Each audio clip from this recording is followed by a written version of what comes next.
ආයුබෝවන් යාළුවනේ. ඉතින් අද සතුටු හිතෙන ආරංචියක් අරගෙන ආවේ. අස්වැසුම දෙවන අදියරට සුදුසුකම් ලැබුවන්ගේ දීමනාව අද දවසේදී බැංකුගත කරන්න කටයුතු කරලා තියෙනවා. ඒ කියන්නේ අස්වැසුම දෙවන අදියර සඳහා සුදුසුකම් ලැබූ ප්‍රතිලාභීන්ගේ ප්‍රථම අස්වැසුම් දීමනාව අද 30 එම ප්‍රතිලාභීන්ගේ බැංකු ගිණුම් වෙත බැර කිරීමට කටයුතු කරන බව සුබසාධක ප්‍රතිලාභ මණ්ඩලය පවසයි.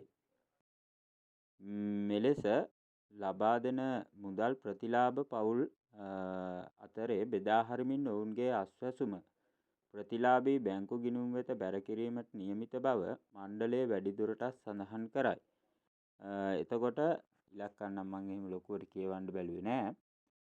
ඔයාලගේ අස්වැසුම මුදල් මේ වෙනකොට ඒ කියන්නේ 2025 9 වෙනි මාසේ 30 වෙනිදා වෙනකොට බැංකු ගත කරලා තියෙන්නේ. ඉතින් ඔයාලා හැමෝටම බැංකුවට ගිහිල්ලා සුදුසුකම් ලැබපු කෙනෙක් නම් සිස්ටම් එකේ බැංක් account එක වෙරිෆයි වුණ කෙනෙක් නම් ඔයාලට මුදල් ලබා ගන්න පුළුවන්. එහෙනම් හැමෝටම ස්තුතියි. ජය වේවා.